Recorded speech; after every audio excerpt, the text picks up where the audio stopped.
Let's see if this works.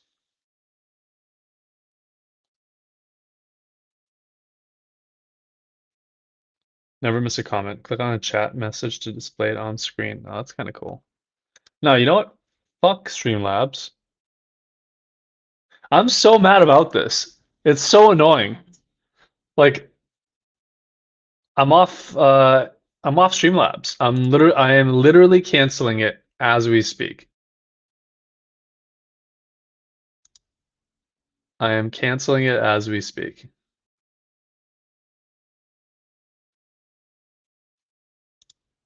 I wonder, oh, that's kind of cool. Nah, I don't like that.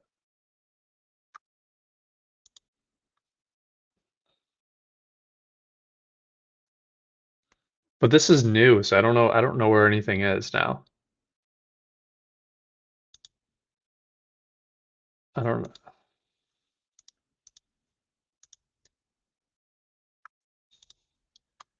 We'll do me a favor, we go on my TikTok and just see what it looks like. I also can't see who's like who's in it, you know?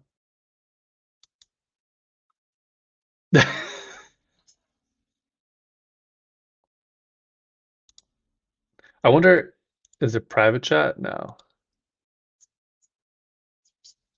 Oh, I'm like really small. I wonder if I can be bigger. Oh, that's kind of sick. I will say the quality significantly better. Wow.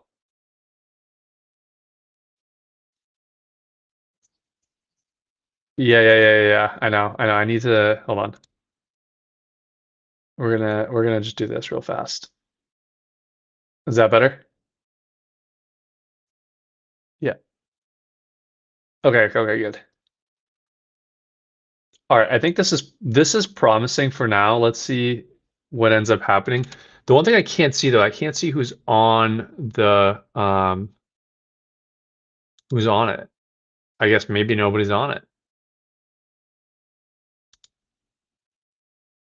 Let's invite up to 10 guests.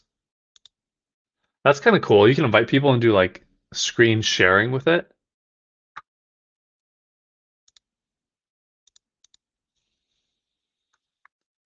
Sources. Now, how do you get the chat? Oh, there's the chat. Twitch, Restream. Can y'all hear me?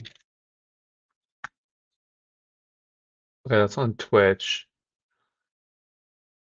Oh, it's like not posting to TikTok. Like it's streaming to TikTok, but I can't see anything from it. Hold on. TikTok doesn't allow editing when live.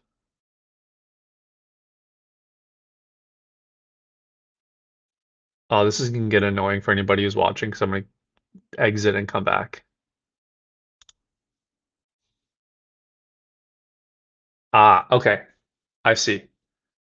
So I can just do it directly on TikTok. Okay. All right. I think that's okay. I think that's okay. Can can y'all hear me?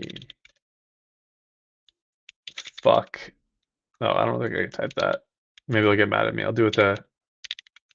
You got mad at me last time I swore.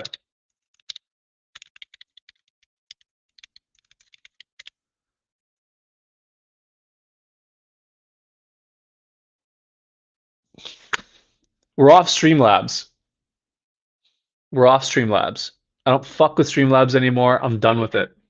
Sorry, no swearing. Don't ban me again.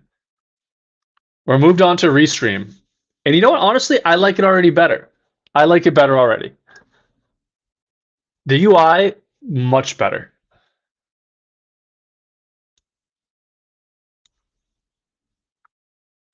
Like I keep getting banned, my stream keeps getting cut when I'm on Streamlabs, the other one, and I have no idea why. It just doesn't even tell me. It just says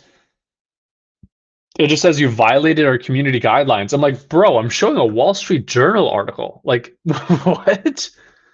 Like, how does that violate community guidelines? That's crazy.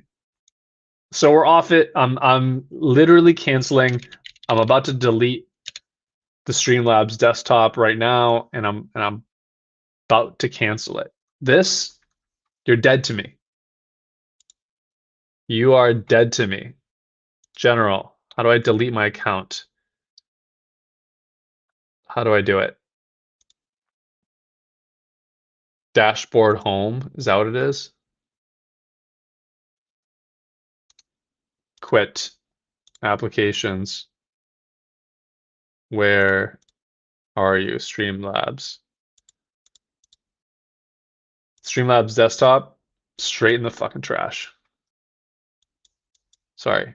Straight in the trash, dead to me. This is so dramatic.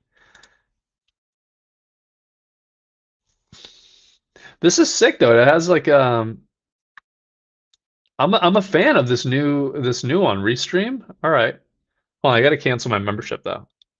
Or my I think I was paying for the Streamlabs. Whatever. I'll figure it out later.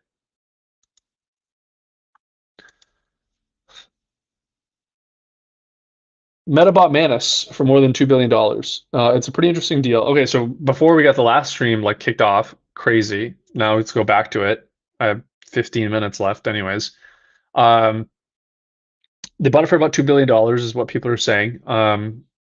It's pretty interesting because they're still pretty young. Manus, I think, was started in 2023. Out of, I mean, out of Singapore, right? Like out of China/Singapore. What I think is interesting about Manus, about this deal, there are two things. Okay, number one is that Manus didn't have its own model. Like they didn't train their own model, unlike Perplexity, for example. They were just using, I think they were just using DeepSeek off the shelf. What they did build was all of the infrastructure and middleware around it, and to be really, really good at browser use and kind of agentic research. So they topped a lot of the benchmarks, if I remember correctly. Where is it? So this was October 16, 2012. Or 2012, 2025. So this is Manus 1.5.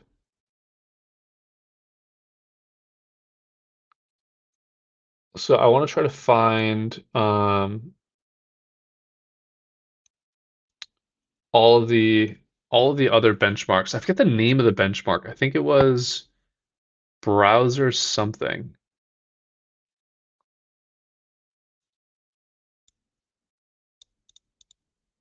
Do we have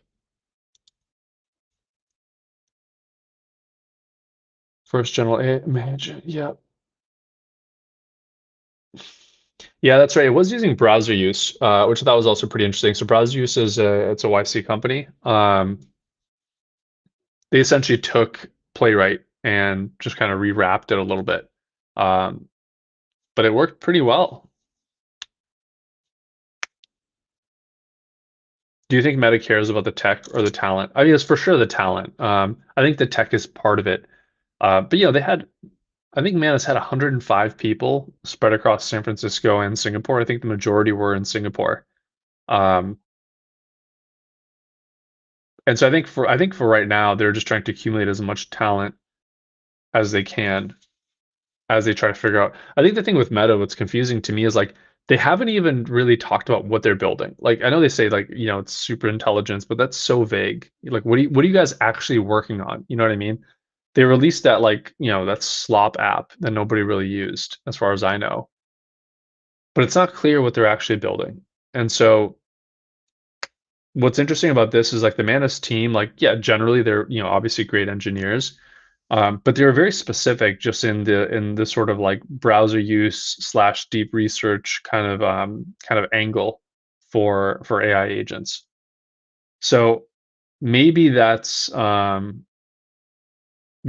they're going for, right? Maybe that's a component of what they're trying to build.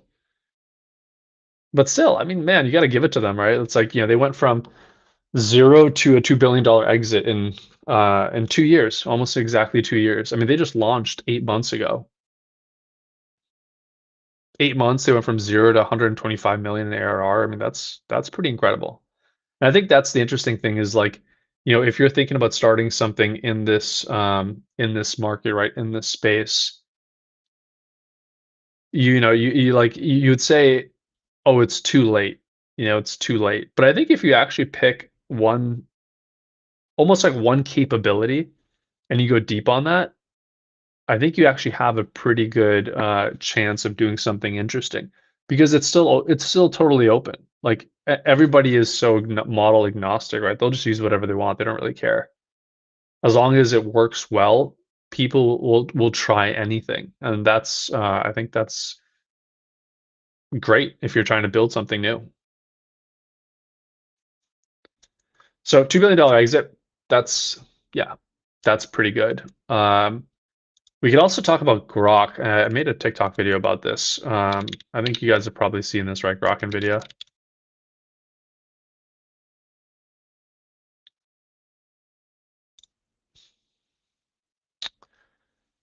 So when they initially announced it, they just said, "Hey, this is going to be it's another one of those like licensing acquihire kind of deals." In which cases, like, the normal employees normally get screwed, right? Like for Windsurf, for character AI, Inflection, normal employees really didn't get much anything out of this. What I think is interesting about this is that for this deal, they actually came out and specifically said the majority of employees are actually going to get accelerated and fully paid out, which is, I mean, that's awesome, right? That's incredible. And they're probably all going to go to NVIDIA anyways, so that's also a pretty good place to be. But I think the key here, like, I was having a conversation recently with somebody, and we were talking about shareholders. Yeah, they'll always get paid out. They're at the top of the preference stack, so shareholders get paid out first. Well, technically, debt holders get paid out first, but I don't think there'd be any debt holders in this case. So shareholders will always get paid out first, um, and then after that, stockholders, of which the founders and employees are common stockholders. So I think everybody made out pretty good in this case. Um, but I was having a conversation with somebody about this where we were talking about like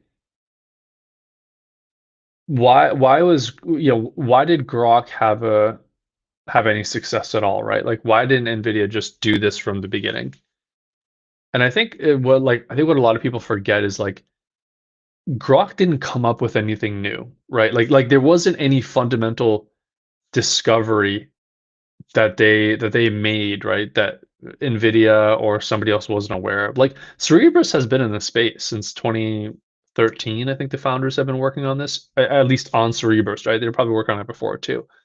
But I think what it comes down to at the end of the day is just you're just making trade-offs, right? Like all of these decisions are, especially at the chip and the hardware level, they're so hard to reverse. And so Nvidia effectively said, hey, we're going to go with DRAM, right? That was, if you go back to our little thing here, like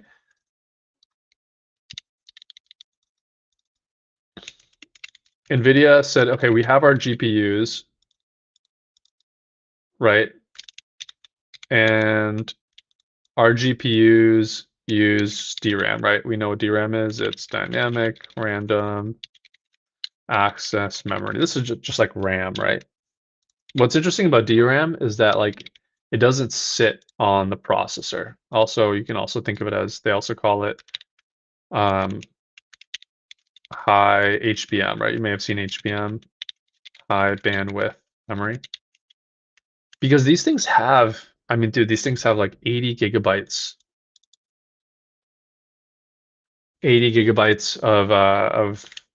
of memory space. I think there's rumor on SLMs, infra workflow. What's an SLM? I haven't heard of that. So these things have like 80 gigabytes of space, right? This is like your memory module, I'm gonna call it. And then like this is like your processor.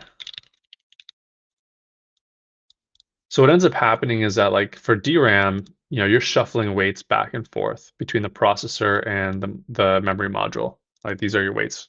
Like you're having to load them into the processor in order to do stuff, right? This is like run the forward pass, like run the forward pass for the model.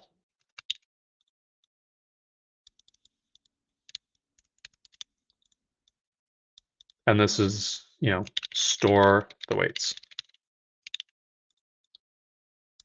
So NVIDIA already had this small language models. I see, yeah. So NVIDIA already had this. So they made this decision. This is the trade-off decision that they made early on, and they said we're going to go for DRAM. We're going to go for highly parallelizable, massive, training workloads that we think AI is going to need, which was true. Like they were.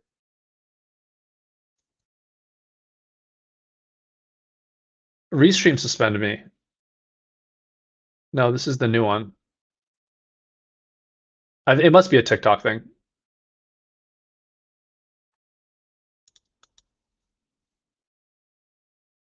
Yeah, it has to be a TikTok thing. There's no way it's any of these streaming companies. I think they probably don't like the fact that I'm using these to try and stream on TikTok. That is such trash. That is so annoying.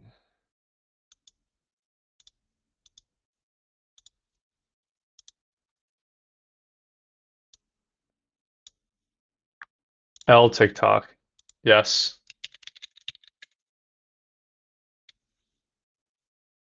I think that's what it is at the end of the day. It's that TikTok doesn't like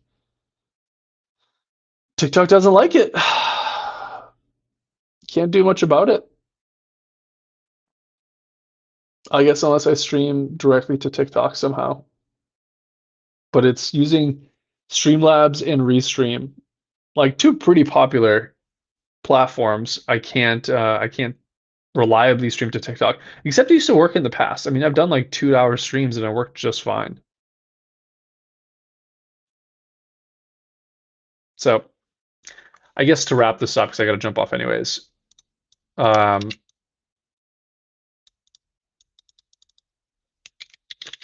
right, Grok just went SRAM. SRAM. This is their LPU. They went static.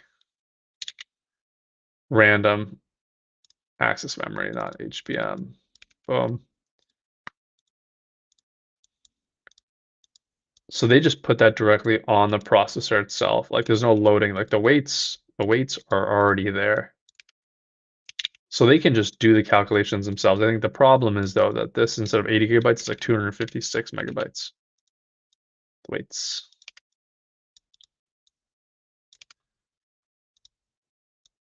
Which makes it super, super fast.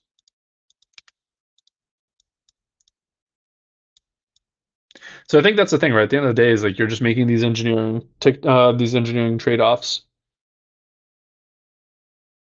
And so NVIDIA could have done this, right? But at some point they just said we're not going to do it, and instead we're just going to go directly to yeah, we're going to stay with the DRAM, right? We'll stay with the GPU the way that we have it, and we're going to work on things like NVLink, and we're going to work on making these really big sort of training batches possible. And then Grok said, like, we're just going to go after the inference playlist. Like, that's it. We're just going to make it easier for people to do inference, and it's going to be super, super fast. And that was the other trade-off that they made. So that's it. We'll have to figure out this TikTok streaming thing. Otherwise, we'll just have to stay on Twitch. Um, but anyways, that's the stream. We're gonna jump off. That's a quick one today.